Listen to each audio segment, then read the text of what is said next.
Edgar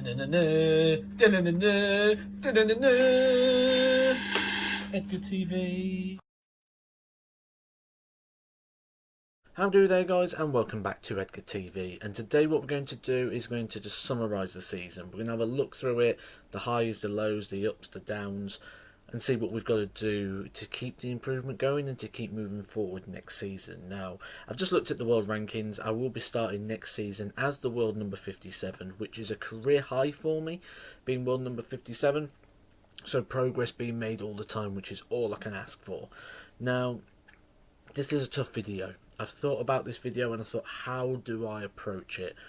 What do I talk about? What do I talk about first? Where do we go? It's not an easy one to summarise a whole video in about 8 or 10 minutes. So I thought the first thing we'll do is we'll have a look at some of my thoughts throughout the season, and then we'll sort of pick out some key moments and some really interesting points. So season started. It didn't start too well for me. Out the first Players Championships, 8 events. I won 2 matches, one against Darren Webster and one against Martin Atkins. So it didn't go too high. I had a couple of good games. I had a really good game with Danny Nopper. I lost a couple of 6-5s, but I just weren't getting the results. The games are coming thick and fast. I was struggling. It's well documented that I do suffer from a wrist problem at times, and it was really flaring up with the heavy schedule and the practice and everything that was going on. I wasn't managing that very well at the time. I was still doing things I probably shouldn't have been doing, and I learnt from that. Lockdown probably came at about the right time. That gave me time to actually rest, recover, and be able to put things back into place to get me on the right roads again. The UK Open was a good one for me. I got to the 5th round of the UK Open, which was for the 3rd time, I believe, I got to the UK Open at that stage. Beat Callum Ridds and Josh Payne along the way before losing to Dimitri Vandenberg. But good event there for me, which actually coming up this next year will be sort of like a free hit, because I'm only defending 1,000 there. Well, I'll start on 1,000. So a free hit there at the UK Open as well. Lockdown came at a good time, gave me that rest period. Probably a bit too long between games for comfort. You know, we had like blocks of 2 months between these series events, which probably could have done with condensing those a little bit. Summer series really good for me. Finished 34th in the overall rankings for that, so 2 outside 32. Also managed to get wins over Mensa Suljovic and Gary Anderson, who I beat with a 170 finish. So some good stuff in there. Autumn series did quite well over there in Germany. That was, I finished 50th place, which is top 64, and it's above where I currently am in the world rankings, so I'm quite happy with that, because that's all I ever want, to finish higher than my rankings, which means I'm going to keep going up the rankings.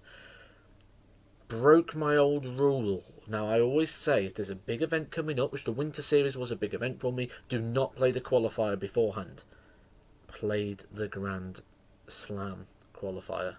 Lost in the Grand Slam qualifier in the final to Simon Whitlock, running at a 98 average, 3-2 up. Mine came down, his went up. Simon got in the Grand Slam. I played with disappointment throughout the rest of that event. That meant that we had a poor end to the season and a poor start to the season. For the first time in 3 years, I was not going to play in the Players' Championship Finals. I sat at home and watched that, and it hurt. I'm not going to lie, I didn't like watching the Players' Championship Finals, knowing that I always not be playing that. So next year, that is something to put right and get back into the Players' Championship Finals. Good news though is at the back end of this, when next season comes around, I'm not going to have to worry about defending that sort of prize money. So that could be prize money that goes on my rankings, which will be fantastic. So steps forward there in terms of that for next year. Went to the World Championship Qualifier, played fantastic at the World Championship Qualifier, and I'm really happy with the performances that I put in at the World Championship. Got my first win on the Alexandra Palace stage, winning 3-0 against Mike Ivanhoven, and then I'm fairly happy with the Suljovic performance. So there was lots of positives to take from this year. First things, finishing stats. Not just at the World Championships. The World Championships was me showcasing all that work and all that progress that I've put in throughout the year on my combination finishing work. Really, really big improvement on that, and it was nice to showcase that on the world stage. I'll continue to work on that and see if we can keep those percentages going. That stat was the best performance on doubles that has been seen in the World Championship since 2016. As a big darts fan, That's something I'm very, very proud of, and something that I'm really happy with, to have my moment sort of on that big stage, and to have my sort of hook into that, and into that process. Overall, as the season goes, I was worried. I'm not going to lie. Those of you that were sort of quite close to me, or those that were sort of listening to what I was saying properly, will know I was worried, because I was defending £30,000 from that season, and being in the top 64 relied on being in the World Championships, and especially after the poor start that I had money coming off from European tours that didn't exist anymore. I had money coming off from Players' Championships that didn't exist no more, so my prize money was going down, and there was nothing I could do about it. Luckily, like I said at the start, I'm not a guy that watches rankings. I'm not a guy. I have it in my mind what I need to do, and that's all I have. Like, this is what I need it to look like. This is what I'm going to make it look like. Ignore external factors. If I'm right, brilliant. If I'm wrong, we'll learn.